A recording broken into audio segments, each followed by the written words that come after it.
Hello everyone. Hello guys, बैठो बैठो बैठो बैठो भाई, बैठो बैठो। हेलो प्रखर। यस एवरीवन, कहां पे थे हम लोग? जल्दी से बताओ। आ जाओ।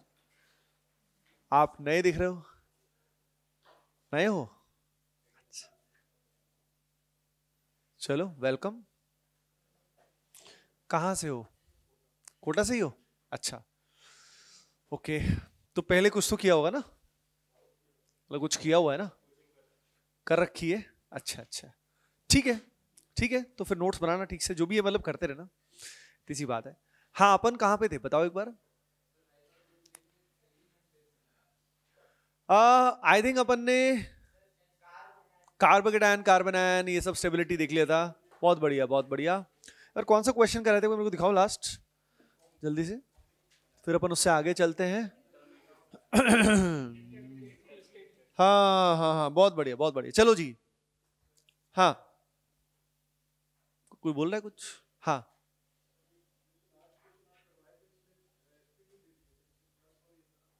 आ जाओ एक बार बताओ।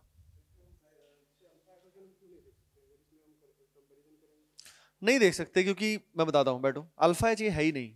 देखो, अल्फा एच ना sp3 हाइब्रिडाइज होना चाहिए। इसमें अल्फा एच का है ही नहीं गेम।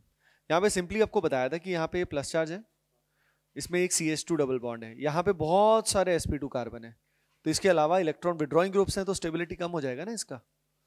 अल्फा एच से नहीं देख सकते, गलत हो जाएगा।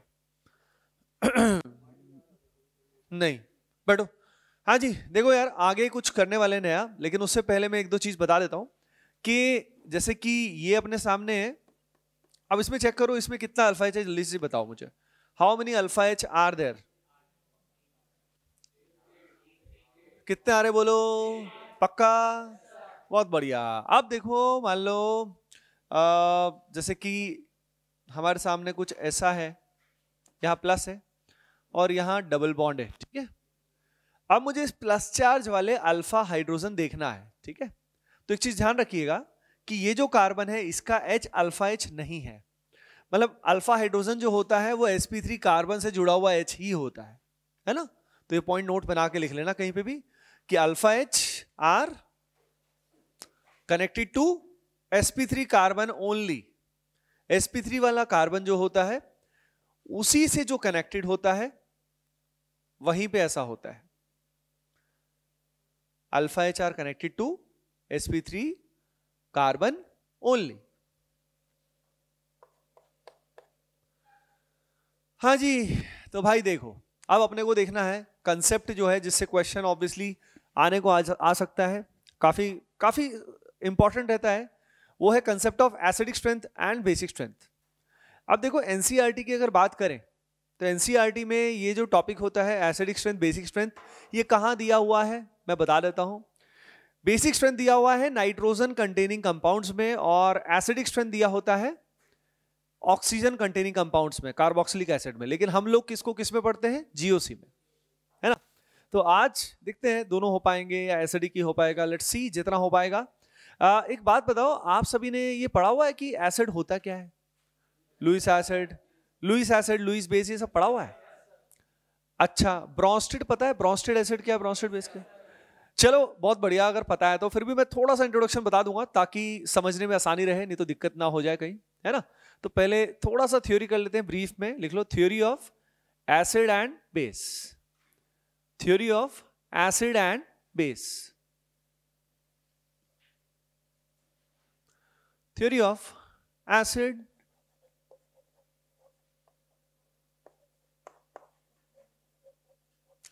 And base. भाई देखो, सबसे पहले एसिड बेस की जो थ्योरी आई थी वो आर्रेनियस भाई साहब ने लेके आए थे।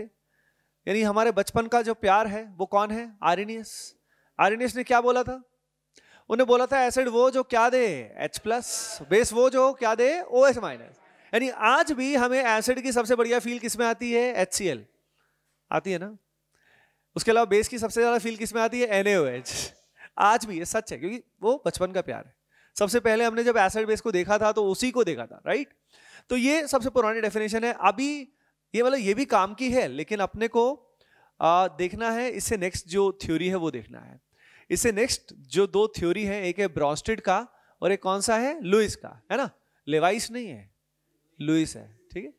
तो यहां पे अगर हम बात करें, सबसे पहले हम बात कर लेते हैं भाई ये ब्रॉन्स्टेड जो कंसेप्ट है ये क्या है। आइए देख लेते हैं ब्रॉन्स्टेड कंसेप्ट। ब्रॉन्स्टेड को समझने के लिए हमने यहां पे एक एसिड लिया HCl और हमने यहां पे लिया बेस NaOH। इन दोनों के बीच में रिएक्शन कर रहे हैं। आप सभी जानते हो एसिड अपना H+ लूज करेगा, तो यहाँ पे HCl अपना क्या लूज करेगा, H+ लूज करने के बाद प्लस को जिंदगी में क्या चाहिए होता है, यहां पे माइनस क्या होता है, OH माइनस H+ मिलके क्या बनाएंगे बोलो, वाटर। प्लस जो यहाँ पे Cl माइनस है, माइनस को जिंदगी में चाहिए प्लस, तो उसका मिलेगा Na+, तो यहां बन जाएगा NaCl।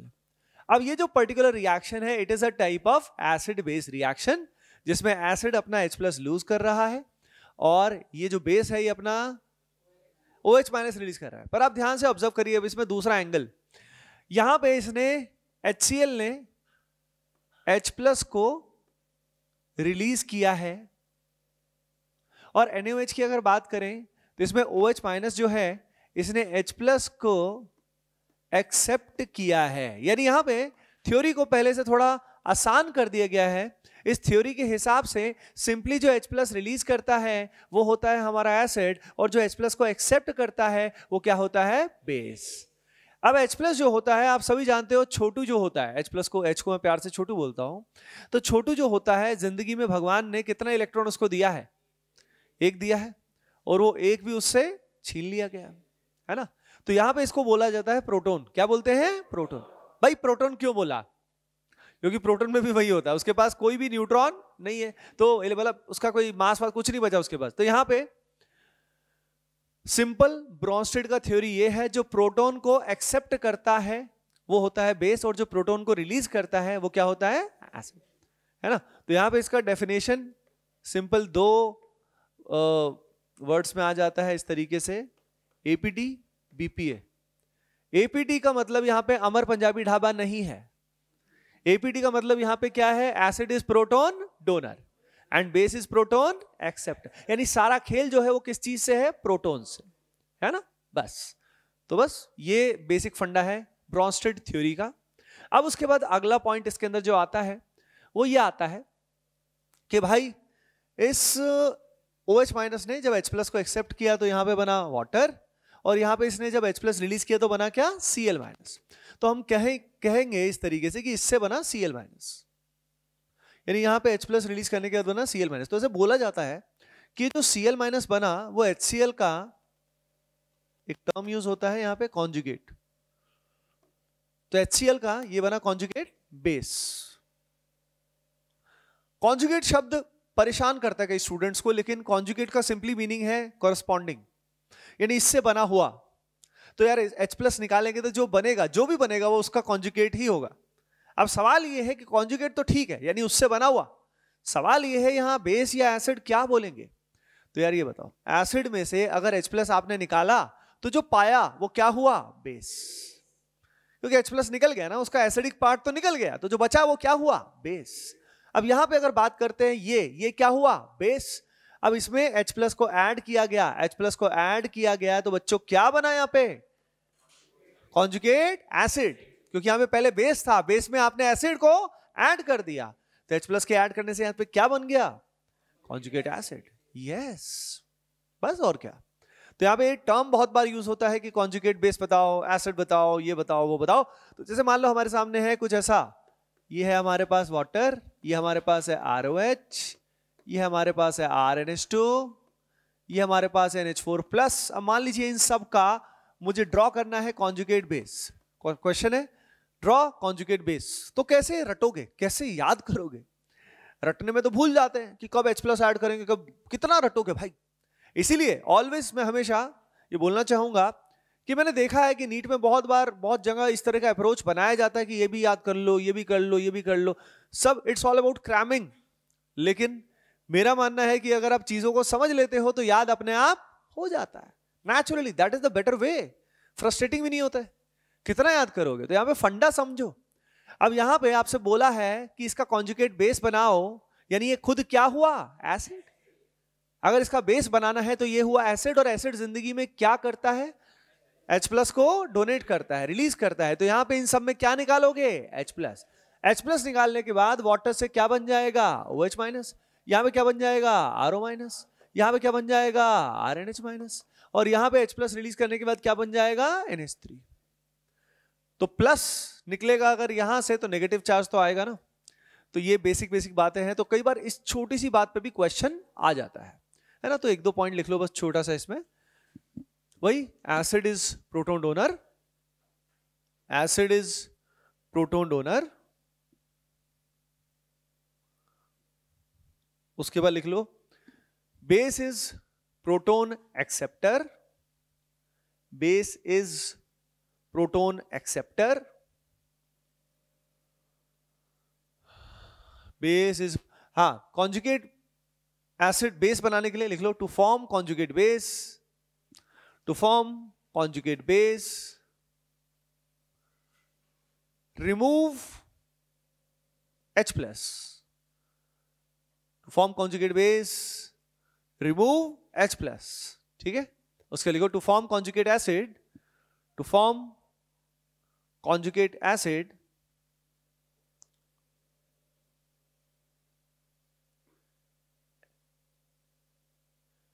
add H plus, form conjugate acid add H plus. ठीक है भाई। अब यहां पे आपने देख लिया, इसको लिख लो भाई जल्दी जल्दी, जस्ट राइट इट डाउन। कोई भी डाउट है तो पूछ लो, कोई भी शंका कोई परेशानी हो।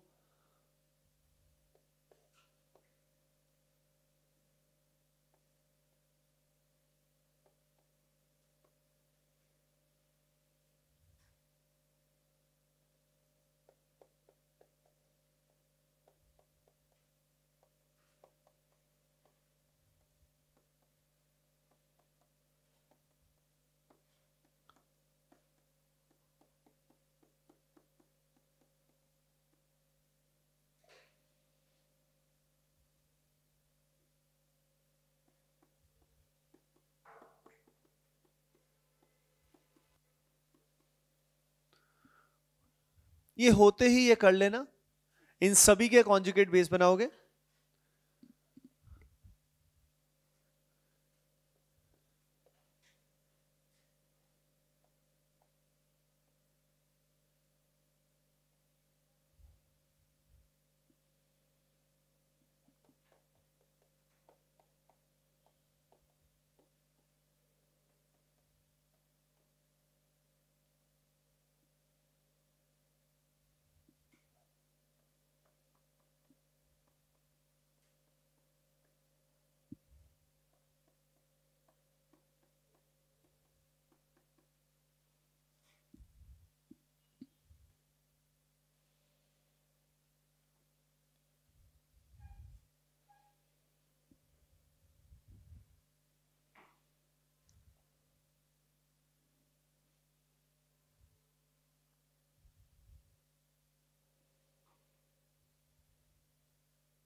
हो गया, अरे वाह।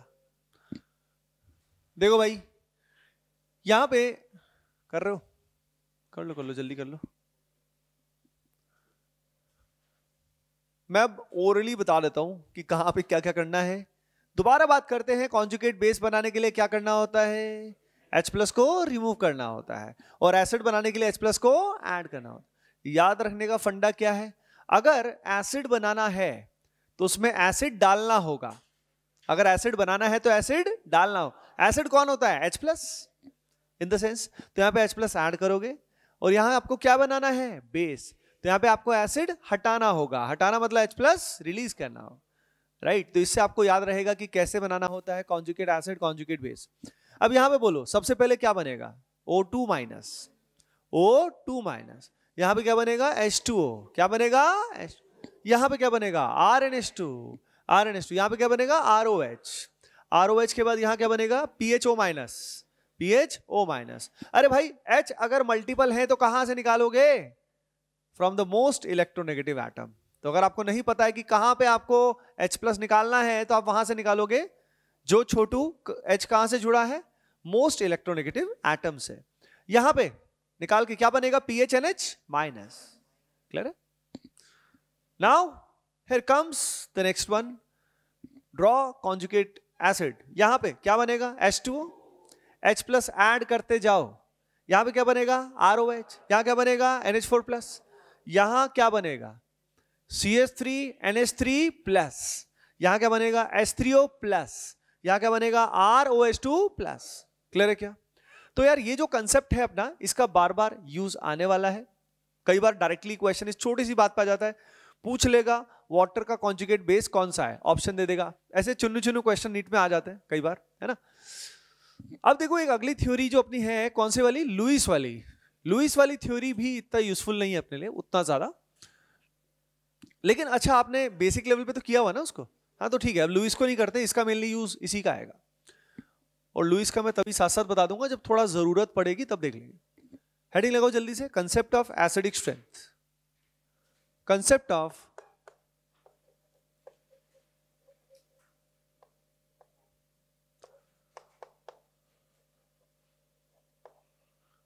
Acidic strength.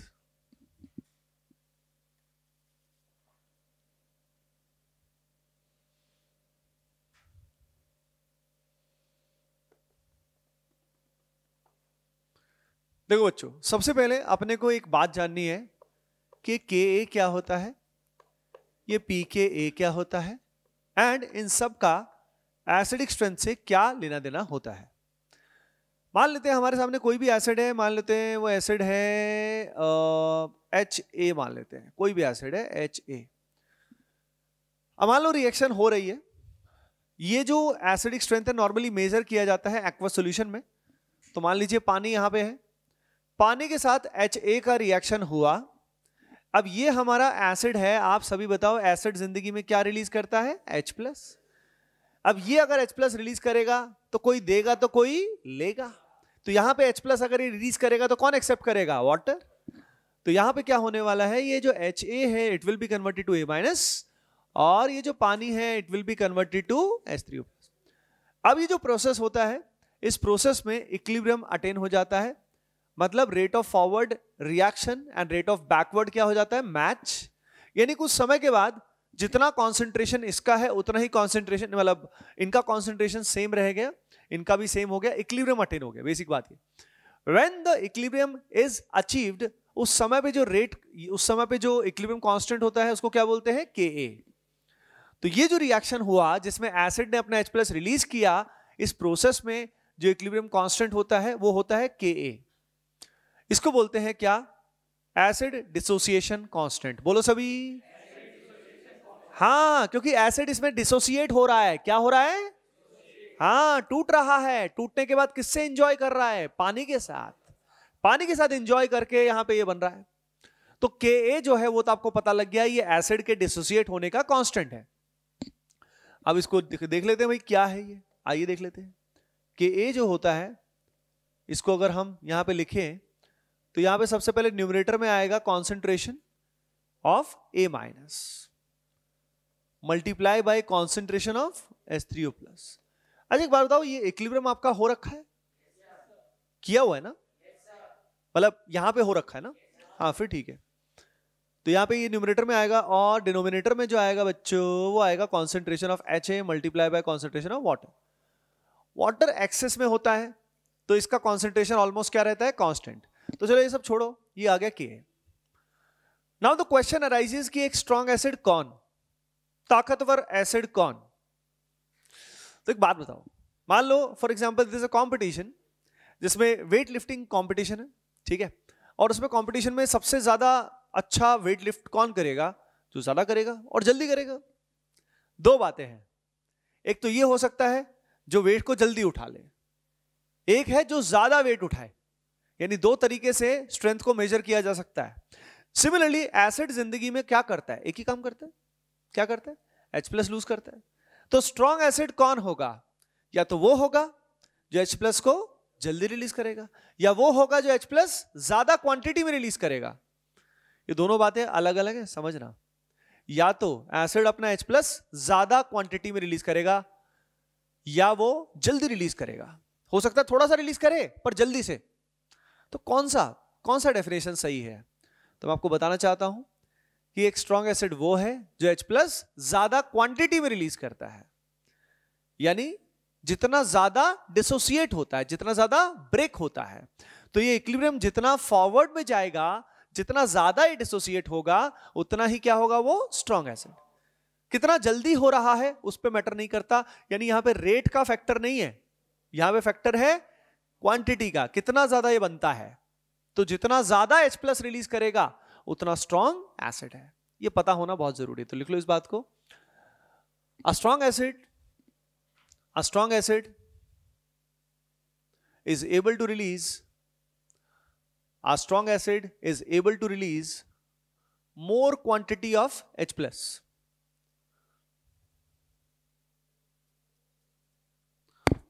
A strong acid is able to release more quantity of H+. ठीक है, फास्ट का बात नहीं है, क्वांटिटी ज्यादा होना चाहिए। अब एक बात बताओ, अगर ये ज्यादा H+ लूज करेगा तो यानी ये टूट के इसमें ज्यादा कन्वर्ट होगा, यानी अगर ये ज्यादा बनेगा तो न्यूमरेटर क्या होगा, ज्यादा होगा। दोबारा बता रहा हूं, अगर इसने ज्यादा H+ लूज किया यानी ये जो A- है ये ज्यादा क्वांटिटी में होगा। अगर ये ज्यादा क्वांटिटी में हुआ तो न्यूमरेटर क्या होगा बच्चों, ज्यादा। अगर न्यूमरेटर ज्यादा तो K की वैल्यू भी क्या होगी, ज्यादा। यानी आपने देखा कि स्ट्रॉन्ग एसिड जो होता है उसका K वैल्यू क्या होता है, ज्यादा। तो कभी कभी क्वेश्चन आ जाए उसमें K दिया हो, जिसका ज्यादा होगा वो एसिड क्या होगा, स्ट्रॉन्ग होगा।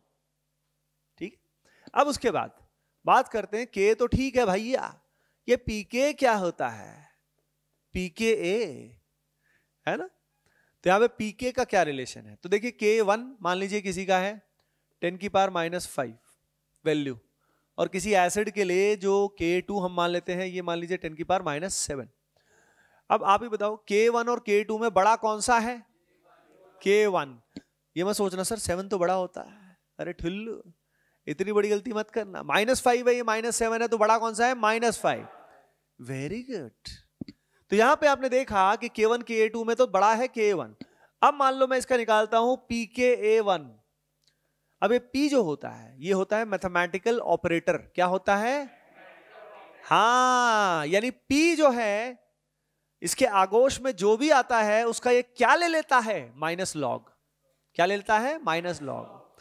तो यानी इसका वैल्यू जो आएगा वो क्या आएगा, -log of 10⁻⁵, जो असल में होता है 5। अब ये log की बिल्कुल बेसिक प्रॉपर्टी है, मैं फिर भी जानना चाहूंगा, इतना बेसिक आता होता है, आता है, सही बताओ, इतना तो आता है ना, कि -log इसका लेंगे तो 10 बेस है और 10 ये रहेगा तो वैल्यू क्या आ जाएगी, 1, तो यहाँ 5 आएगा। यहां पे अगर pK2 निकालूंगा तो कितना आएगा बोलो, हाँ। अब ये बताओ दोनों में बड़ा कौन है, pK1 pK2 में।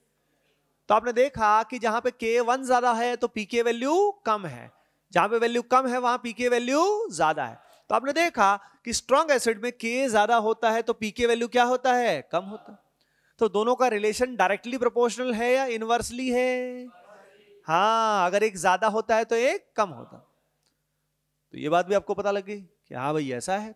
तो इसमें आप क्लियरली देख सकते हो कि एसिडिक स्ट्रेंथ जो होता है it is directly proportional to Ka, but inversely proportional to pKa।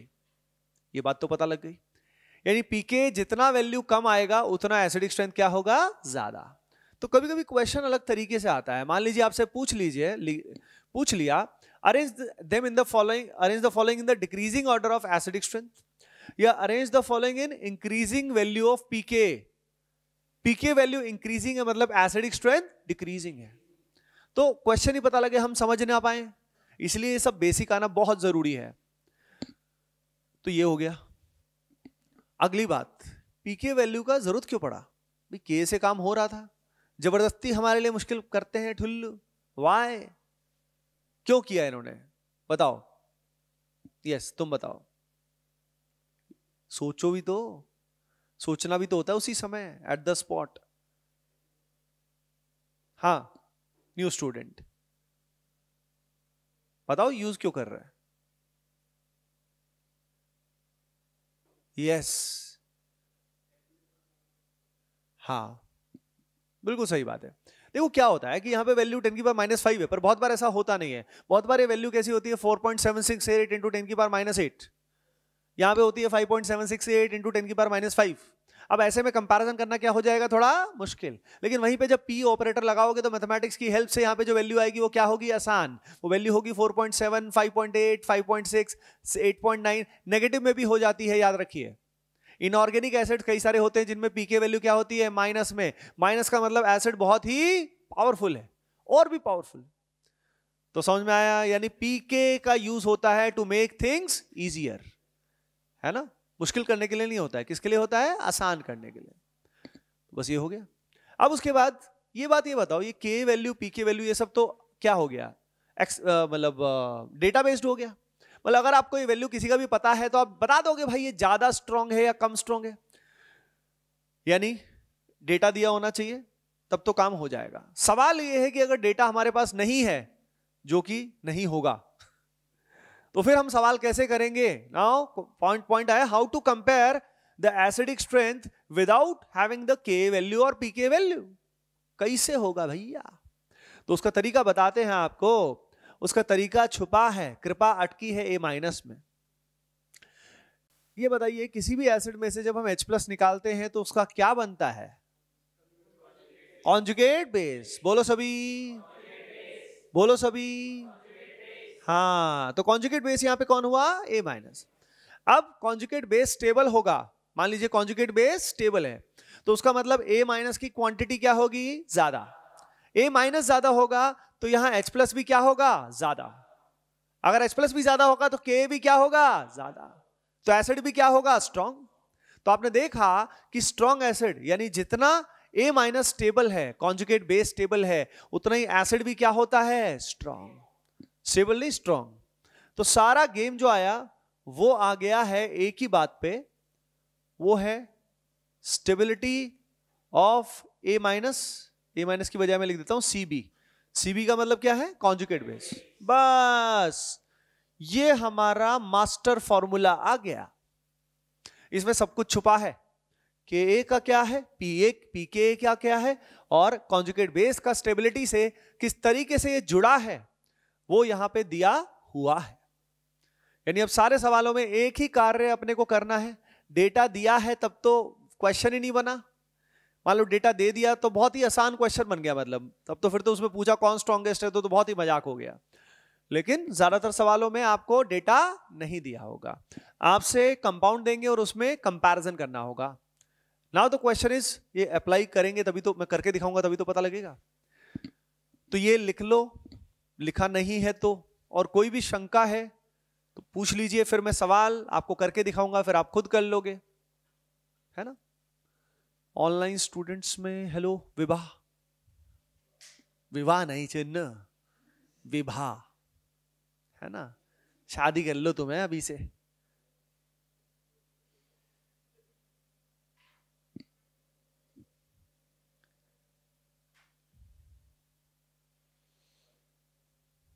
हाँ भी चुनो, डिस्कशन नहीं इस बारे में।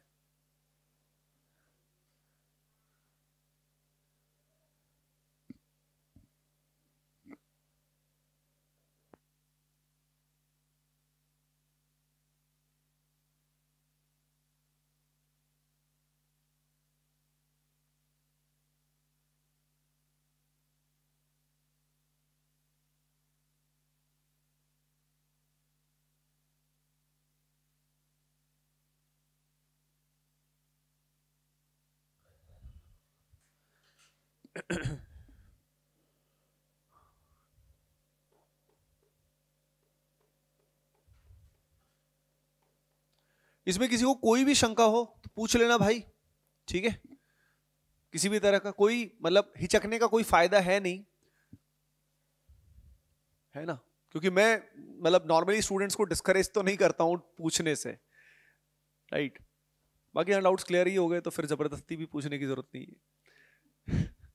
क्लियर ही हो गए जबरदस्ती थोड़ी, कि सर आप इतना उकसा रहे हो तो पूछ लेता हूं सर, तो नहीं, इतनी भी जरूरत नहीं है।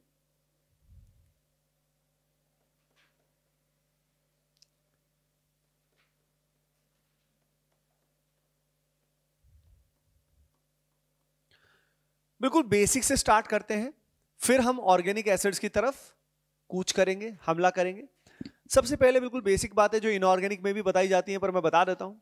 जैसे कि यहाँ पे डाउन द ग्रुप बात कर रहे हैं HF, HCl, HBr, HI, अपने को कंपैरिजन करना है तो हम यही मेथड लगाएंगे। सबसे पहले हम लोग यहां से इन सभी से क्या निकालेंगे? H+ निकाल के हमने देखा यहाँ पे बना F-, यहाँ बना Cl-, यहाँ बना Br-, यहाँ पे क्या बना? I-। अब बच्चों यहां पे इन चारों में अगर हम देखते हैं, हमें कंपैरिजन करना है स्टेबिलिटी। यहां पे एटम जब अलग होगा तो क्या होगा? क्या देखोगे?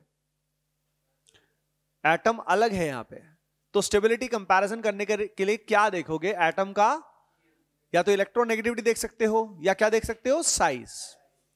अब याद रखिए हमेशा जब हम डाउन द ग्रुप जाते हैं तो मेजर फैक्टर क्या होता है? साइज। और अगर विद इन द पीरियड हम देखते हैं तो मेजर फैक्टर क्या होता है? EN मतलब इलेक्ट्रॉन नेगेटिव। तो यहां पे डाउन द ग्रुप जाएंगे तो साइज बढ़ता जाएगा, साइज बढ़ता जाएगा तो चार्ज डेंसिटी क्या हो जाएगी? कम, तो स्टेबिलिटी क्या हो जाएगी? ज्यादा। सिंपल शब्दों में F इज लाइक छोटा सा क्रेजी बॉल। क्रेजी बॉल में इमेजिन करो इलेक्ट्रॉन्स भरे हुए, तो इन इलेक्ट्रॉन्स के बीच में क्या होगा? रिपल्शन।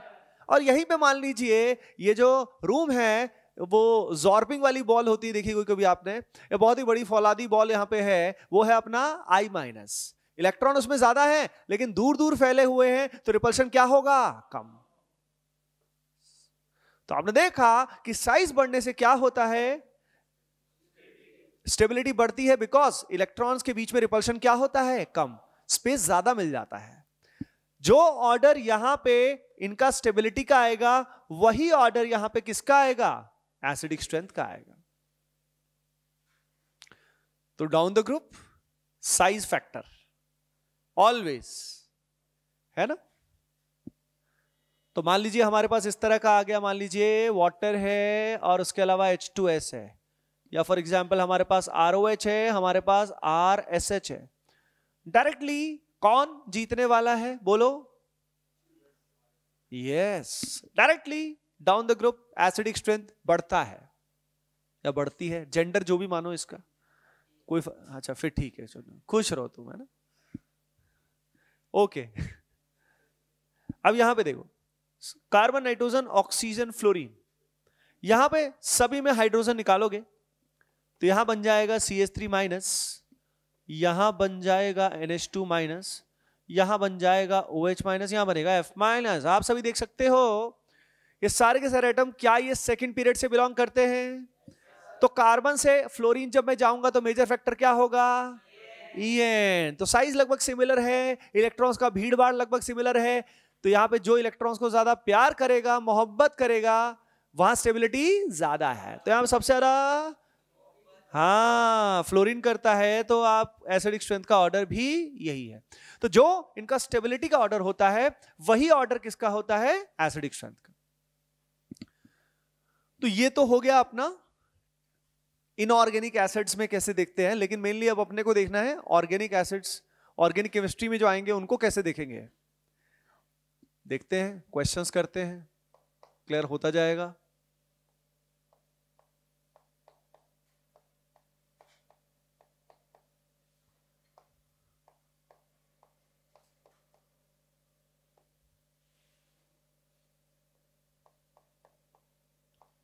क्वेश्चन क्या लिखोगे? लिख लो simple, compare the acidic strength, compare the acidic strength. अब क्वेश्चंस के थ्रू सीखेंगे, मैं कराता रहूंगा फिर आप भी कर लेना। होता रहेगा मतलब।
पहले वाले में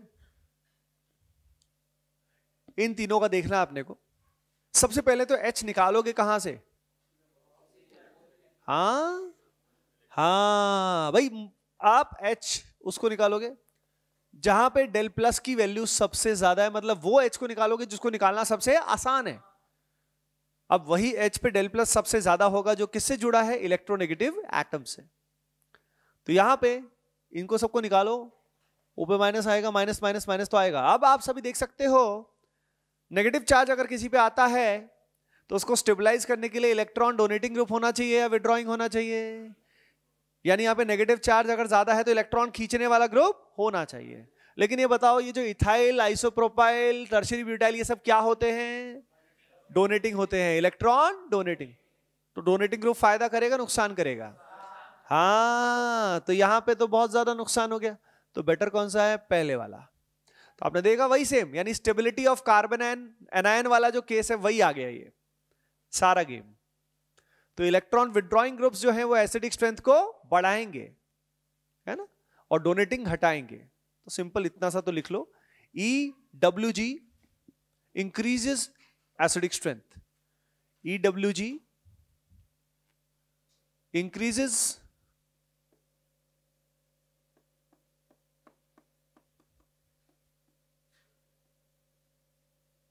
acidic strength।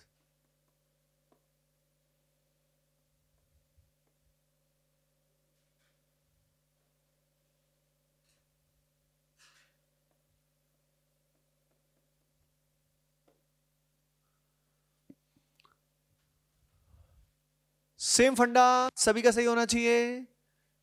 हाँ जी बोलो, ए या बी? भाई देखो ना, ये कितना बड़ा ग्रुप है, ये इतना बड़ा ग्रुप क्या शो करता है? प्लस आई। तो एसिडिक स्ट्रेंथ को क्या करेगा? कम करेगा, है ना। करते जाओ।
देखो भाई, अगले वाले केस में खुद ही कर लो तो अच्छी बात है। ए या बी, कौन जीतेगा?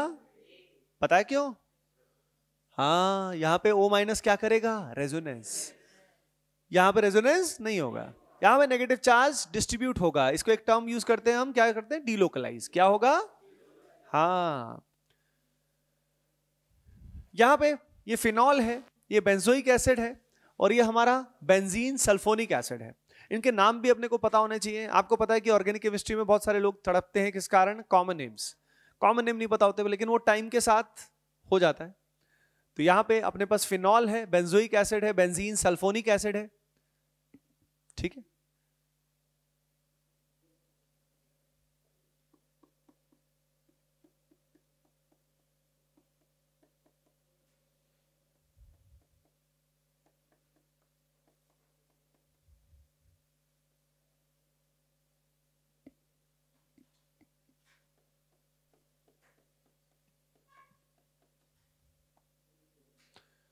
Phenol, benzoic acid and benzene sulphonic acid, BCA। क्या आएगा एबीसी में? कौन जीतेगा बोलो? CB आएगा भाई, बिकॉज यहां पे जब H को निकालोगे तो नेगेटिव चार्ज ऑक्सीजन पे आएगा, यहां भी ऑक्सीजन पे आएगा, यहां पे भी आएगा। अब देखो रेजोनेंस ये भी करेगा, ये भी करेगा, ये भी करेगा, लेकिन फर्क देखिए, रेजोनेंस सिर्फ करने से बात नहीं बनती, कहां कर रहा है वो भी मैटर करता है। अब आप दुनिया घूम रहे हो, पर कौन सी कंट्रीज घूम रहे हो, बहुत फर्क पड़ता है। फॉर एग्जाम्पल आप यूरोप घूम रहे हो तो अलग बात है, फॉर एग्जाम्पल आप सीरिया, अफगानिस्तान, पाकिस्तान वहां घूम रहे हो तो अलग बात है। तो डिपेंड करता है, राइट। तो यहां पे नेगेटिव चार्ज देखिए, ये किन एटम्स पे डिस्ट्रीब्यूट हो रहा है, देखिए ऑक्सीजन पे कितने ऑक्सीजन एटम आए? 3 आए। यहां पे कितने ऑक्सीजन एटम आए? 2। यहां पे कितना है? 1। आप सभी को पता है नेगेटिव चार्ज अगर ऑक्सीजन एटम्स पे आता है तो वो ज्यादा खुश हो जाता है, बिकॉज नेचुरल सी बात है, ऑक्सीजन भाई is like Switzerland, right. Negative charge के लिए इट्स लाइक स्विट्जरलैंड, जहां पे वो काफी स्टेबलाइज फील करता है। यहां पे वो 3 बार स्विट्जरलैंड गया, यहां पे वो 2 बार गया, यहां वो 1 बार गया। अब आप ही चूज करो कि आप कितनी बार जाना चाहोगे। वेरी गुड, है ना। लेकिन यहां पे देखो, ये ठुल्लू देखो, 1 बार, बहुत बार, वेरी गुड, है ना। वहीं पे बस ही जाओ चुन्नू फिर, है ना। ओके, तो ये हो गया। खैर वैसे मतलब I have been to Europe 2 बार, तो उसमें स्विट्जरलैंड हम दोनों बार गए थे। तो उसमें पहली बार, मतलब स्विट्जरलैंड ऑब्वियसली अमेजिंग है, मतलब अमेजिंग ही है, लेकिन लिटरली मैं ये बताना चाहूंगा, आई थिंक आप में से तो कोई अभी यूरोप नहीं गया होगा, है ना। अरे मतलब कभी कभी इंडियन फैमिलीज आजकल होने लग गई हैं कि जहां पे बच्चों को घुमाने ले जाते, देयर आर सच फैमिलीज, मतलब क्या पता कोई हो, है ना।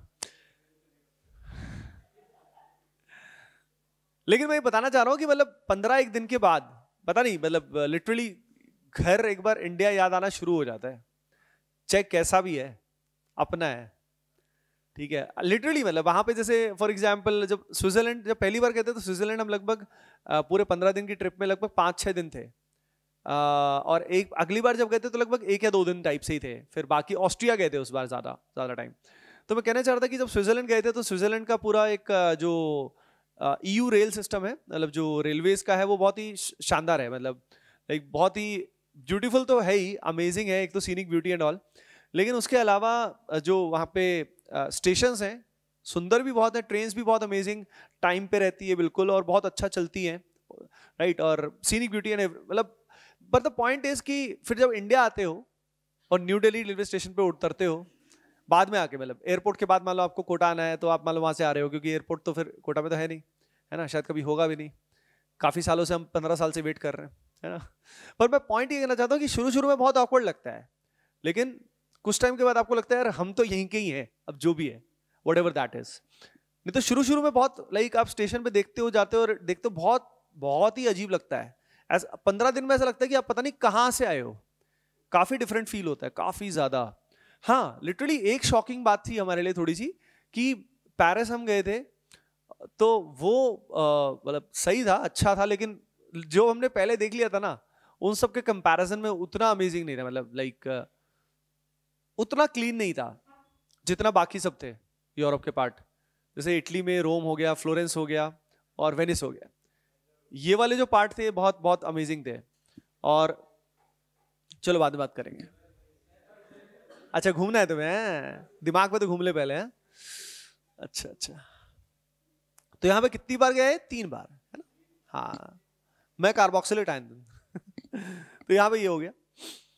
खैर वहां की तो बहुत सारी कहानी है, कभी कभी टाइम मिलेगा अपने को, पहले थोड़ा सिलेबस खींच लें, फिर कहानियां तो बहुत सारी है ना, कॉलेज की बहुत सारी होती है, वहां की बहुत सारी होती है, मतलब जिंदगी है ही क्या, कहानी तो है, ओवरऑल स्टोरीज तो चल रही है। मैं कई बार एक बात बोलता हूं और मुझे लगता भी है कि we all are stories basically, that's the definition.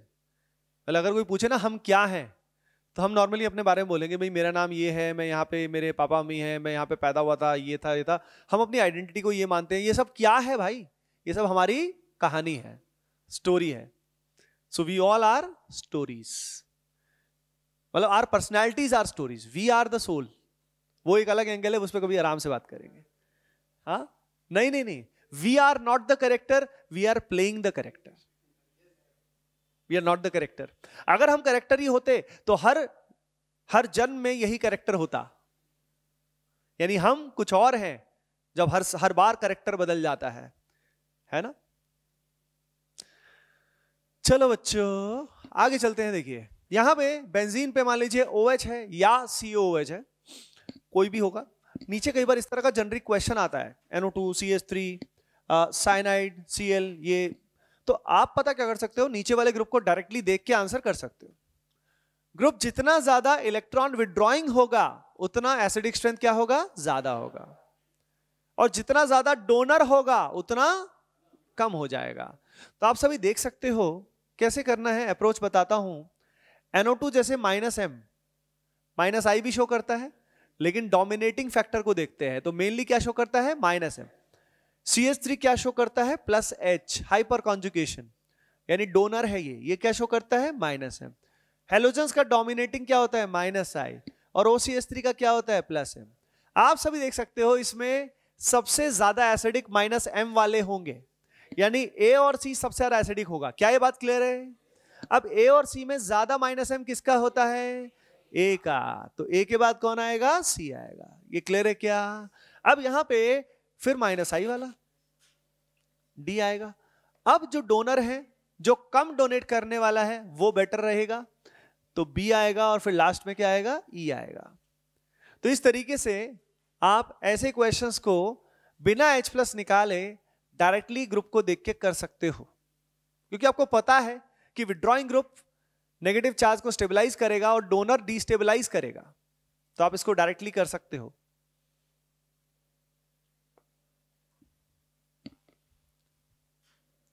ये करो नेक्स्ट वाला।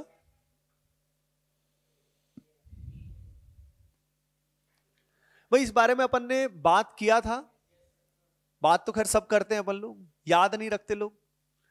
यहां पे नेगेटिव चार्ज तो है, लेकिन NO2 कहीं पे भी लगा रहे वो मैटर नहीं करता। आप सभी को याद होगा नेगेटिव चार्ज जब H हटा के आता है, वो नेगेटिव चार्ज वहीं पे रहता है या ऑर्थो पैरा पे जाता है? हाँ, रेजोनेंस करके वो कहां पे जाएगा, ऑर्थो या पैरा। यानी जो इलेक्ट्रॉन खींचने वाला ग्रुप है वो कहां प्रेजेंट होना चाहिए, ऑर्थो या पैरा, तभी वो -M अप्लाई होगा।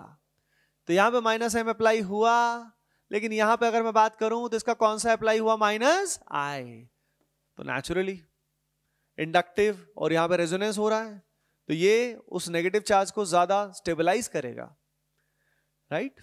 अगर सिर्फ माइनस है, एक क्वेश्चन में देता हूं, देखते हैं कौन कौन सही करता है। Assuming that only -I of NO2 operates, A और B में क्या आंसर आता, B आता, क्योंकि -I तो इसका क्या होगा, वीक, क्योंकि ये उससे दूर है। ये बात, ये इंटरेस्टिंग है, NCERT बेस्ड है।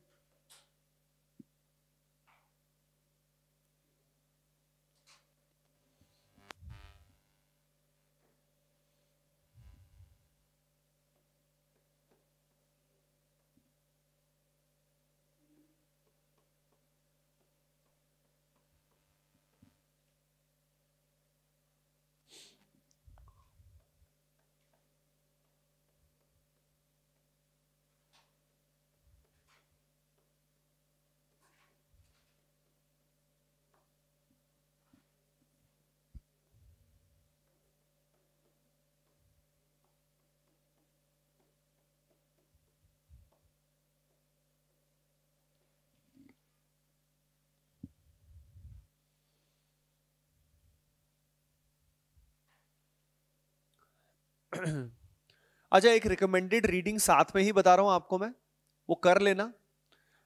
इसके साथ साथ एनसीईआरटी में जो carboxylic acid, aldehyde ketone carboxylic acid है, तो वो वही क्लास 12 वाला चैप्टर जो है उसमें से एसिडिक स्ट्रेंथ एक दो पेज में दिया हुआ है, एक तो उसको रीड कर लेना, प्लस उसमें एक ऑर्डर भी दिया हुआ है, कुछ एक आधे क्वेश्चंस भी दिए होंगे, उसको आप प्रॉपर समझ लेना, देख लेना, और याद भी टाइम के साथ मतलब याद कर लेना। वो ऑर्डर बहुत इंपॉर्टेंट है। ऑर्डर किस बात का दिया है पता है? नहीं, इलेक्ट्रॉन विड्रॉ करने की कैपेबिलिटी, जितना विड्रॉइंग होगा एसिडिक स्ट्रेंथ उतनी क्या होगी, ज्यादा।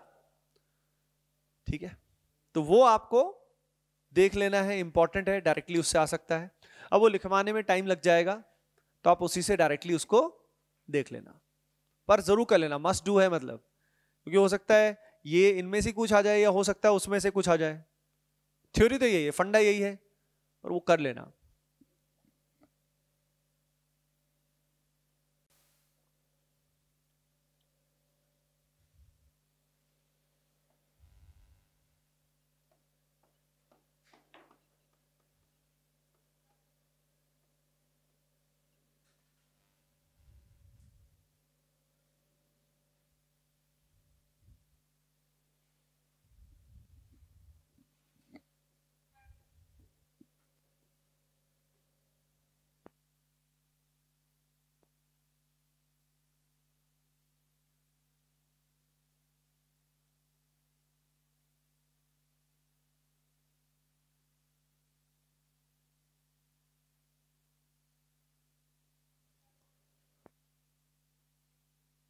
देखो भाई, अगले वाले के बारे में थोड़ा सा बता देता हूं।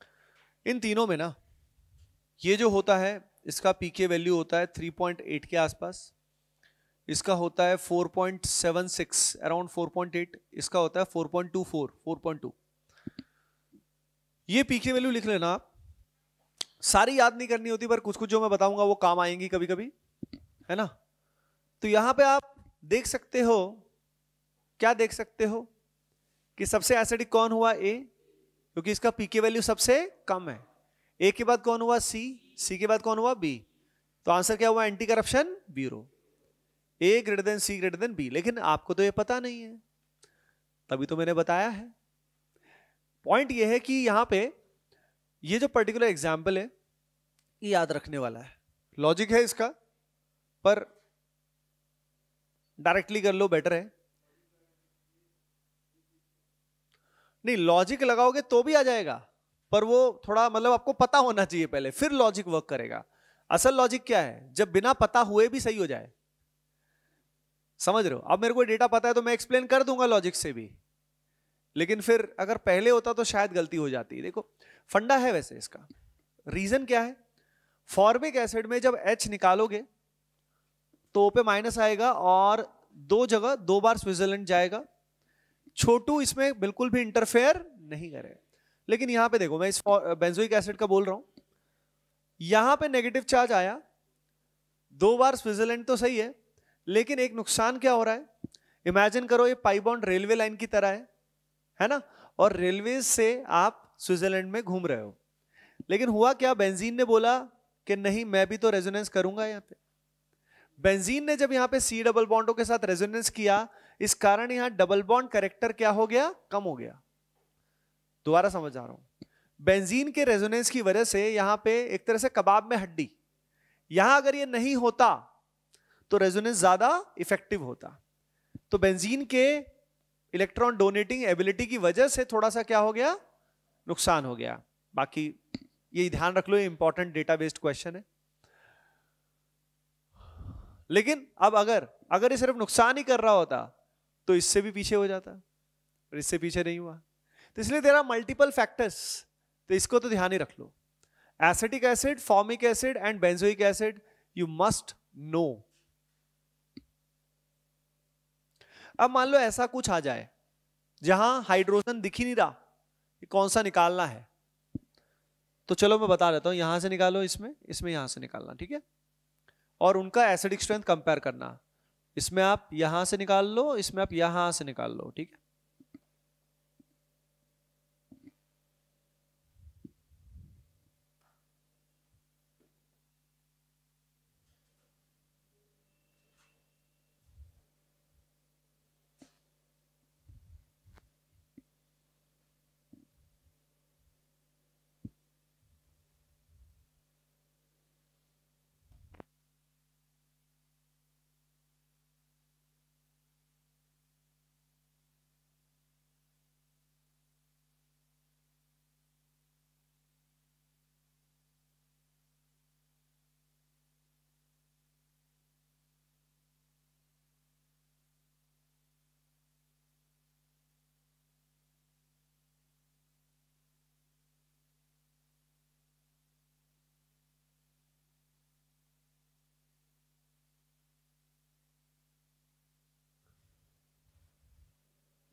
देखो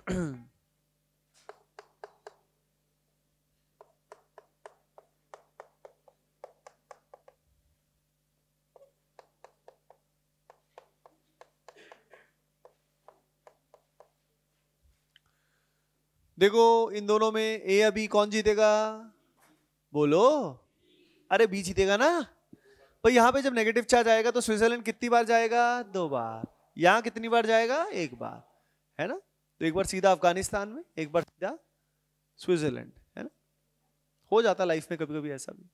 तो यहां पे एक बात मैं आपके साथ शेयर करना चाहता हूं कि ये जो पर्टिकुलर ग्रुप होता है CH2, इसको एक टर्म बोलते हैं एक्टिव मिथाइलिन ग्रुप। एक्टिव का मतलब इसका एसिडिक स्ट्रेंथ काफी अच्छा है, acidic strength is very high, तो इसको एक्टिव मिथिलिन, मिथिलिन क्यों कब बोलते हैं? जब CH2 होता है, राइट? इस कंपाउंड का नाम भी लिख लीजिएगा, acetyl acetone. Acetyl, ACETYL, acetyl acetone.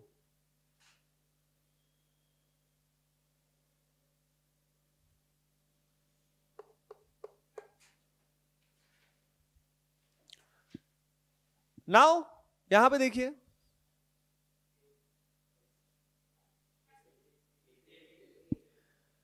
ए होगा, माइनस आएगा और आराम से घूमने चला जाएगा स्विट्जरलैंड। यहां माइनस आएगा, जाएगा, लेकिन दिक्कत कहां फंस रही है? इसकी वजह से। हाँ, ये जब इलेक्ट्रॉन देगा तो ये पाई बॉन्ड को तोड़ देगा, उसकी वजह से यहां डबल बॉन्ड कैरेक्टर क्या हो गया? कम हो गया। तो अगर ये नहीं होता तो बेहतर होता। तो इन दोनों में से ज्यादा बेटर जो है वो ये है, यानी कीटोन और एस्टर में ज्यादा एसिडिक कौन होता है? Ketone. Ester is less acidic. इस बात का यहां उपयोग करेंगे तो इन दोनों में कौन जीतेगा? ए या बी? बी। अरे भाई ये नुकसान नहीं कर रहा है, ये अगर नहीं, मतलब अगर ये अकेला है तो कीटोन तो यहां भी है, पर इसके साथ एस्टर भी है, तो एस्टर है तो ओवरऑल विड्रॉइंग ही ना, नुकसान थोड़ी करेगा, फायदा ही करेगा। तो इन दोनों में तो ये कीटो एस्टर है, इसको बोलेंगे कीटो एस्टर। इसको लिख दो डाई कीटो। डाई कीटो, 2 कीटोन है, डाई कीटो।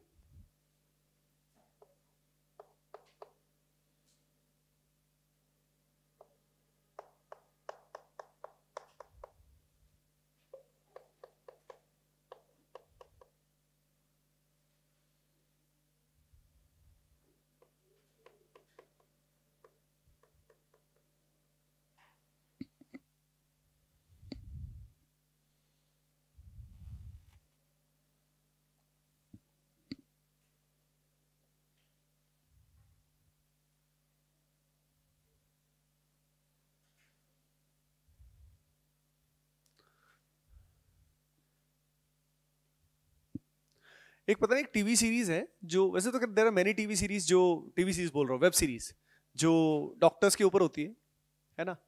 लेकिन एक थी, मतलब अभी भी काफी चलती है, नेटफ्लिक्स पे है। बाद में ऑब्वियसली कुछ बेवड़े तो अभी देख लेंगे, लेकिन बाद में देखो तो बेटर है कॉलेज टाइम में, है ना? अभी तो टाइम वेस्ट ही है, क्योंकि पता लगे फिर ये इतना देख लिया कि बन ही ना पाए, वो भी तो नुकसान है ना? तो लेकिन हाँ, वो सीरीज जो है उसमें एक बंदा है, उसका नाम मैं भूल गया, पर वो बंदा थोड़ा सा मतलब ऐसे साइको टाइप है, लेकिन मतलब डॉक्टर की उसकी एबिलिटी बहुत अमेजिंग है, इन द सेंस वो बहुत जल्दी पहचान जाता है कि कौन सी प्रॉब्लम आ रही है, उसमें क्या करना है, क्या करना है, वटेवर। तो उसमें हर एपिसोड में कोई ना कोई इमरजेंसी केस टाइप से दिखाते हैं, राइट? तो मैंने देखना शुरू किया और 4-5 दिन बाद मैं डर गया मैंने कहा भाई कोई कभी भी कुछ भी हो सकता है फिर मैंने देखना बंद कर दिया उसको, क्योंकि इसमें लिटरली मतलब सारे केसेस ऐसे दिखा रखे थे कि कोई मतलब कॉम्प्लिकेशंस वाले दिखा रखे थे, जो बहुत डिफिकल्ट टफ केसेस हैं, है ना? जैसे फॉर एग्जांपल एक ऐसा सिनेरियो था कि एक कोई गर्ल थी, टीनेज गर्ल थी, अराउंड 13-14 टाइप की एज थी, और वो उसके टेस्ट हुए कुछ, और वो टेस्ट डॉक्टर ने जो रिकमेंड किए सिम्टम देख के वो कम किए, लेकिन फिर उसकी ड्यूटी आ गई उस बंदे की जो थोड़ा सा फोडू टाइप से था, तो उसने बोला नहीं ये टेस्ट और होने चाहिए। तो उसके जो सीनियर थे उन्होंने बोला क्या क्रेजी है क्या, इस छोटी सी चीज़ के लिए, फॉर एग्जाम्पल किसी को लूज मोशन हो रहे हैं तो इन्हें हजारों टेस्ट बता दिए।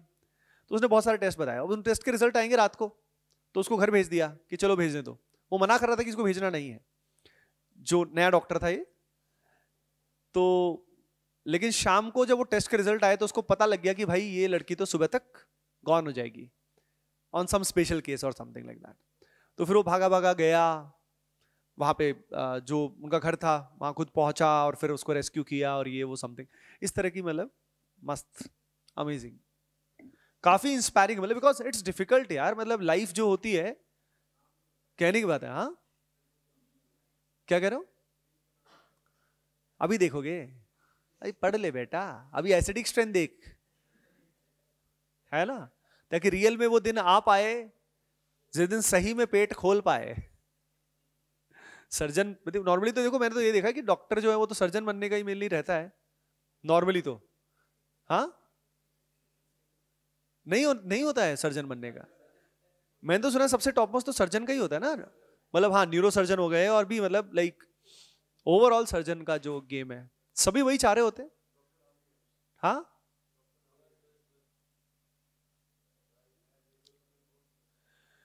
ऑब्वियसली यार, डॉक्टर्स तो मतलब है ही, देखो देयर इज नथिंग, मतलब लिटरली जो भगवान के बात बोलते हैं वो डॉक्टर्स को इसीलिए बोलते हैं, वो सच है, because they are dealing with the most complicated machine in the world, right, and with emotions.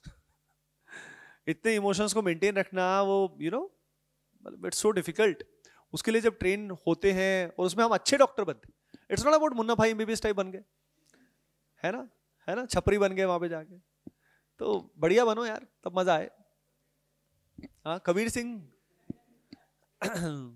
Doctor तो शायद अच्छा ही था वो, मतलब मूवी के हिसाब से बाकी पता नहीं। अब वो तो वैसे ही पता क्या होता है, देखो यार मूवीज जो है ना वैसे भी फिक्शनल होती है तो ओवर ड्रामेटिक बना देती है। हो सकता है जिस तरह के सिनेरियो उस लाइफस्टाइल उसका दिखा रखा था उस तरह से क्या पता बंदा बहुत जल्दी मर जाए, it's a high possibility, right. लेकिन लोगों को वो दिखा देते हैं, बच्चों को दिखा देते हैं, तो हम इस एज में तो खासतौर पे और एक्साइटेड हो जाते हैं कि अरे भाई मस्त लाइफ जी रहा भाई ये तो पूरा, यू नो। लेकिन असल में देखा जाए वो ही वाज लाइक, बाद में सही हो गया था, लेकिन जो उसका जो फेस दिखा रखा था ब्रेकअप टाइप का फेस था उसका, वो टाइम था तो वो खराब ही था, सबके लिए खराब ही था। वो क्या था, वो फुल ऑफ शिट लिटरली। क्या था उसमें, मतलब लॉजिकली देखा जाए तो वो अलग बात है, कैरेक्टर में वैसे देखो एंजॉय कर रहे हो ड्रामा है तो सही है, सब बढ़िया है, बहुत बढ़िया है। रियल लाइफ में उसमें क्या था, क्या कंट्रोल था उसका अपने ऊपर? कुछ भी तो नहीं था लॉजिकली बात करो, समझो। लेकिन हाँ जिस तरीके से उसको ड्रामेटिक से दिखाते हैं मूवीज में, सॉन्ग के साथ, म्यूजिक के साथ, तो माहौल लगता है कि हाँ भाई ये तो कमाल का बंदा है, उसी को मतलब कमाल का दिखा देते हैं। जैसे एक मूवी आई थी, कौन सी उसकी, अपने हीरो की, संजू, है ना अब उसने कितने पाप किए हैं दुनिया भर की, मतलब उसको जज नहीं करूंगा मैं क्या सही है क्या गलत है पर मूवी में उसको ऐसे दिखा दिया गया कि हाँ ये सब तो नॉर्मल है राइट। तो मूवी तो कुछ भी दिखा देती है। लेकिन मेरा तो मानना वही है कि मतलब never think wrong about somebody, never do anything bad about somebody, मतलब ना तो बोलना ना सोचना, ये सब कुछ ही गलत है। खुद की रिस्पॉन्सिबिलिटी लेके खुद अच्छा करना इज अ वे, राइट। चलो ये हो गया, नाउ ये कर लो जल्दी से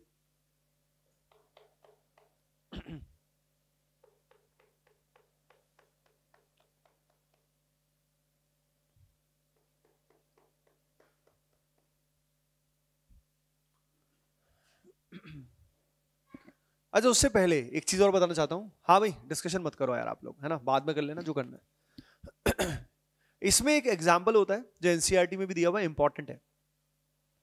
ये नाइट्रोफिनॉल्स हैं, दीज आर नाइट्रोफिनॉल्स। ये पैरानाइट्रो, ये मेटा और ये ऑर्थो। ऑर्थो वाला एग्जाम्पल हमने लिया नहीं था। सीधा काम की बात पे आऊंगा। यहां पे ऑर्थो वाले केस में कंपैरिजन करना है ऑर्थो पैरा में, तो आप सभी को पता है कि नेगेटिव चार्ज तो ऑर्थो पैरा दोनों पे आता है। तो वो वाले एस्पेक्ट में तो ये और ये दोनों क्या हो गए, इक्वल, यानी माइनस एम दोनों पे क्या हो रहा है, ऑपरेट हो रहा है ना।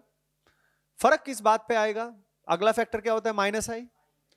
आई इफेक्ट इसका क्या होगा, ज्यादा, तो इसका एसिडिक स्ट्रेंथ ज्यादा होना चाहिए। लेकिन जैसे कि आप जानते हो जिंदगी में बहुत बार जो हम सोचते हैं वो होता, हाँ, तो यहां पे एसिडिक स्ट्रेंथ पैरा वाले का ऑर्थो से थोड़ा ज्यादा होता है, स्लाइटली। इसका पीके वैल्यू आता है 7.1, इसका पीके वैल्यू 7.2, 0.1 का डिफरेंस है। क्यों आया, डिस्पाइट हैविंग मोर माइनस आई, हाँ वेरी गुड। यहां पे जो हाइड्रोजन है और जो NO2 का ऑक्सीजन है, ये आपस में प्यार मोहब्बत, अटैचमेंट, जिस कारण इंट्रामोलिकुलर एच बॉन्डिंग की वजह से यहां से H को निकालना थोड़ा सा क्या होगा, मुश्किल। यानी H को निकालने के लिए हमें OH बॉन्ड तो तोड़ना ही है, अलोंग विद दैट ये वाला जो ऑक्सीजन H का हल्का बॉन्ड है, H बॉन्ड, उसको भी ब्रेक करने के लिए एनर्जी देना पड़ेगा। So that is the reason कि एसिडिक स्ट्रेंथ थोड़ी सी क्या है, लेस है एज कंपेयर टू दिस। तो इंट्रामोलिकुलर एच बॉन्डिंग से क्या हुआ, एसिडिक स्ट्रेंथ कम हो गई as respect to, with respect to para. ध्यान रखिए, फिनॉल से कम नहीं हुआ। फिनॉल जो है, कई गलती इसमें गलती ले लेते, फिनॉल का पीके वैल्यू अराउंड 10 है, यहां पे कितना है 7.2, कितना फर्क है, अप्रोक्सीमेटली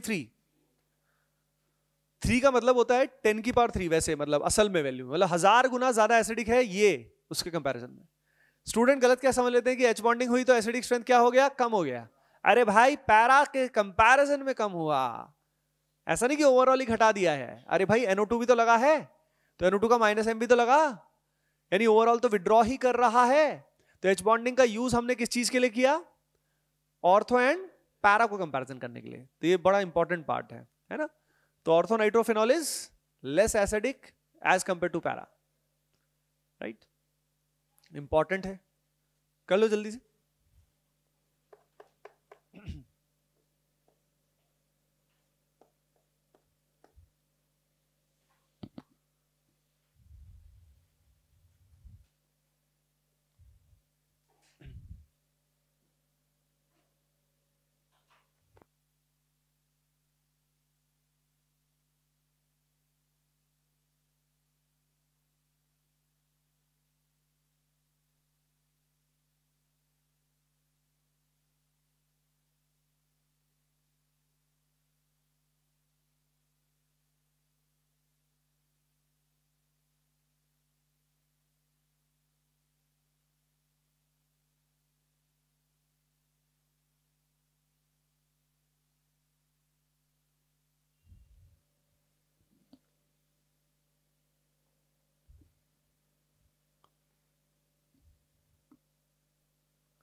देखो इन तीनों में, तीनों कार्बन है, लेकिन क्या तीनों कार्बन होने से कार्बन हो गए, मतलब कार्बन का इलेक्ट्रॉन नेगेटिविटी चेंज होता ना भाई। यहां पे आपको हाइब्रिडाइजेशन नहीं भी पता है तो भी हो जाएगा, पाई बॉन्ड ज्यादा होने से EN क्या होता है, बढ़ता है, तो नेचुरली इसका इलेक्ट्रॉन नेगेटिविटी ज्यादा है तो एसिडिक स्ट्रेंथ भी क्या होगा, ज्यादा। मैं आपको थोड़ा आइडिया देता हूं, जो एसिटिलीन होता है, इसका नाम लिख लीजिएगा, एसिटिलीन, ACETYLENE, एसिटिलीन, इसका पीके वैल्यू अराउंड 25 होता है। और ये भाई साहब मीथेन अराउंड हाफ सेंचुरी मार के बैठे, यानी एसिड के नाम पे कलंक है, ठुल्ल, ऑलमोस्ट एसिडिक नहीं है। देखो एसिड कहां से शुरू हो रहा है अपना, फिनॉल विनॉल से देखो, तो फिनॉल का होता है 10 10 और 50 में 25 में बहुत फर्क है। तो इन सब में सबसे एसिडिक ये होता है, ये अराउंड 40 होता है, नहीं अराउंड 45, वही इसी के आसपास ही होता है, थोड़ा सा ज्यादा एसिडिक है। ये 3 है, कार्बन, ऑक्सीजन, नाइट्रोजन। इन तीनों में B होता है, फिर A होता है, फिर C होता है। कैसे पता लगेगा, लॉजिक भी है इसका। ऑक्सीजन का EN जो होता है वो 3.5 होता है, नाइट्रोजन का 3 होता है, और sp हाइब्रिडाइज कार्बन का अप्रोक्सीमेटली 3.3 होता है। लिख लेना, नहीं भी पता है तो भी हो जाएगा। नेक्स्ट क्वेश्चन कर लो।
देखो भाई इन दोनों में कौन जीतेगा?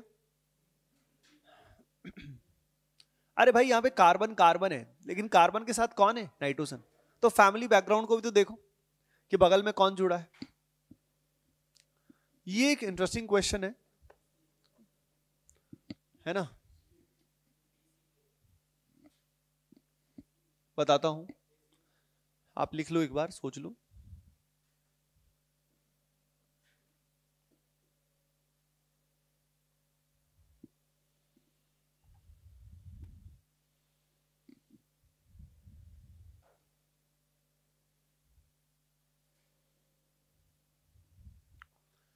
पहली चीज, ये जो होता है ना, ये पर्टिकुलर एसिड, इसको एक नाम दिया जाता है, बड़ा फेमस नाम, सैलिसिलिक एसिड। हर कॉमन नेम को नहीं याद रखना होता, लेकिन जो मैं क्लास में बताऊं वो पर्टिकुलरली आप फोकस कर लो, बस ध्यान से एक बार देख लो, लिख लो, हेल्प करेगा। तो एग्जाम में कई बार कॉमन नेम्स ना आने की वजह से ही हम परेशान हो जाते हैं। पता लगे क्वेश्चन हो जाता, नाम से दिक्कत हो गई। मान लो क्वेश्चन आ गया पी क्रेसॉल, ओ क्रेसॉल, एम क्रेसॉल, अब क्रेसॉल नहीं पता गए, है ना? अभी आप में से कईयों को पता भी नहीं होगा, मतलब सबको नहीं बोल रहा हूं, लेकिन काफी को पता नहीं होगा, पर कोई बात नहीं, टाइम के साथ with more practice you will know. तो इसलिए ऑर्गेनिक केमिस्ट्री में ऑलवेज ध्यान रखो कि कहां पे कोई नाम है, खास तौर पे पीवाईक्यू में जो नाम है। कॉमन नेम बहुत सारे होते हैं, कई ऐसे फालतू के होते हैं जिनका यूज ही नहीं आता है। तो ऑर्गेनिक में ये ध्यान रखना बहुत जरूरी है कि काम की चीज याद रखो भाई, ऐसे तो याद रखने को बहुत कुछ है, सब कुछ थोड़ी करोगे। इसमें देखो क्या होता है, स्पेशल क्वेश्चन है। यहां पे OH जो होता है, आप सभी बताओ, ये इलेक्ट्रॉन डोनेटिंग है, विड्रॉइंग है? प्लस एम या प्लस आर भी बोल सकते हो, प्लस एम। तो ये नुकसान करेगा, एस तो ये भी करेगा, लेकिन यहां पे होता क्या है, सबसे ज्यादा होता है बी, फिर सी और फिर होता है ए। ये तो पीछे आना ही था, ये तो क्लियर है, क्योंकि इसने क्या शो किया, प्लस एम। लेकिन ये सबसे आगे कैसे हुआ, तो उसका रीजन बताता हूं। उसका रीजन यहां पे है कि जब यहां से H+ निकालोगे,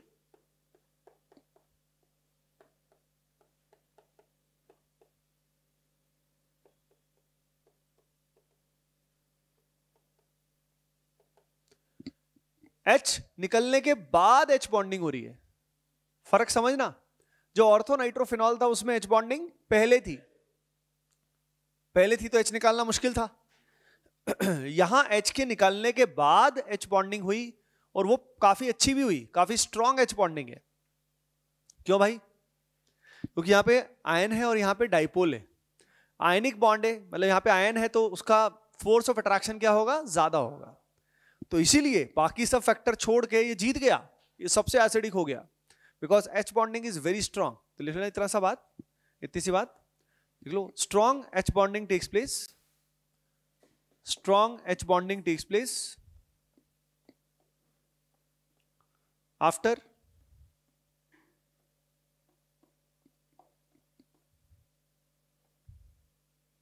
removal of H.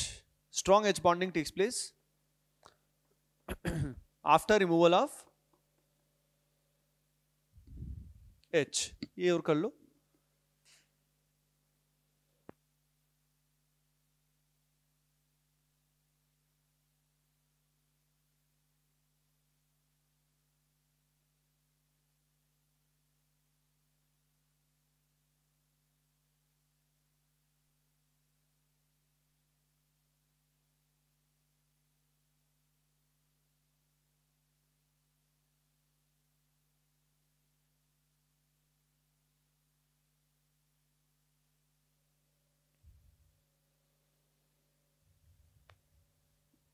यहां पे आपको बता भी दिया है कौन से H निकालने हैं।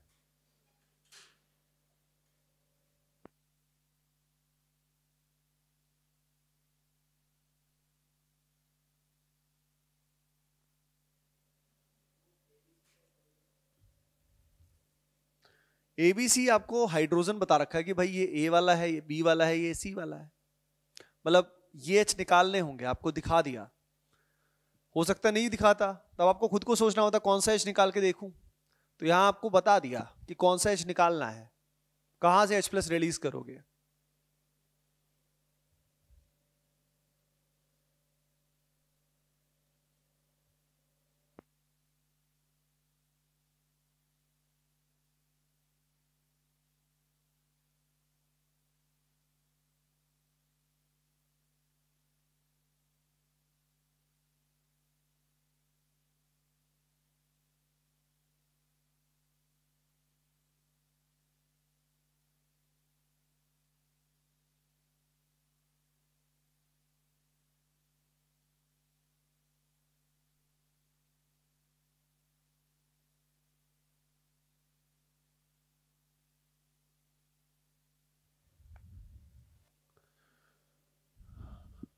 देखो ACB, आंटी जी याद रखा कीजिए। यहां पे H निकालोगे माइनस आएगा तो लोन पेयर आएगा, कितने पर इलेक्ट्रॉन आएंगे 4, it will become anti aromatic, highly unstable. यहां से H निकलेगा माइनस आएगा, लोन पेयर आएगा, कितना इलेक्ट्रॉन आएगा 6 आएगा, रेजोनेंस कंप्लीट होगा, क्या होगा एरोमेटिक। कौन सा एरोमेटिक, क्वासी एरोमेटिक। यहां से H निकालोगे तो एरोमेटिक नहीं है, लेकिन रेजोनेंस स्टेबलाइज्ड है। याद रखिए रेजोनेंस स्टेबलाइज्ड है और एरोमेटिक नहीं है तो it is better than anti aromatic. ये तो लीस्ट स्टेबल है ना, वो याद है ना आपको, एरिया याद है, एरिया में ए क्या था एरोमेटिक और आ क्या था एंटी एरोमेटिक और री क्या था RHI, रेजोनेंस हाइपर इंडक्टिव, ये ऑर्डर होता है। यस सो गाइस, चलो भाई लेट मी समराइज आज हमने जो जो किया, और हाँ डिस्कशन अपन नेक्स्ट टाइम पे करेंगे, है ना। आप मटेरियल ले लेना, है ना, जो भी मतलब दिया हुआ है, जो भी डिस्कशन होना है तो करके आना, है ना। और ड्रेस आपको नहीं मिली अभी, रूम लॉक हो गया था, ओ अच्छा लेट गए थे क्या आप, अच्छा कोई नहीं, चलो आज कर लेना, है ना। तो भाई लेट मी समराइज, आज के सेशन में हमने सबसे पहले एसिडिक स्ट्रेंथ के बारे में थोड़ी बातें की। एसिडिक स्ट्रेंथ में और बेसिक स्ट्रेंथ क्या थ्योरी होती है, उसमें कौन सी थ्योरी के बारे में बात की, ब्रॉन्स्टेड। कॉन्जुगेट एसिड बेस समझ में आया आपको। फिर हमने Ka, Pka and acidic strength में क्या रिलेशन है, ये बताओ। Pka ज्यादा तो एसिडिक स्ट्रेंथ पक्का। क्वेश्चन करने के लिए बार बार क्या करते हैं, H+ को निकालते हैं, क्या बनाते हैं कॉन्जुगेट, बोलो सभी, और फिर वो स्टेबल होता है तो एसिडिक स्ट्रेंथ क्या होती है ज्यादा। इलेक्ट्रॉन विड्रॉ करने वाले एसिडिक स्ट्रेंथ को क्या करते हैं, बढ़ाते हैं। हाँ कोई कोई स्पेशल केस, कुछ स्पेशल क्वेश्चंस जो हैं, जो मेमोरी बेस्ड या डेटा बेस्ड है, वो मैंने अलग से बता दिए हैं। बाकी होने को तो और भी बहुत अपार नंबर ऑफ क्वेश्चंस होते हैं, पर अपने पास लिमिटेड टाइम है ना, तो इतने में ही अपना आ जाएगा। प्लस मैंने आपको जो रिकमेंडेड रीडिंग बताया है वो साथ में कर लोगे तो कंप्लीट पिक्चर हो जाएगी, दिक्कत खत्म हो जाएगी, है ना। तो भाई नेक्स्ट टाइम एक तो डिस्कशन कर लेते हैं, plus along with that basic strength भी कर लेते हैं, ठीक है। चलो फिर मिलते हैं, ओके।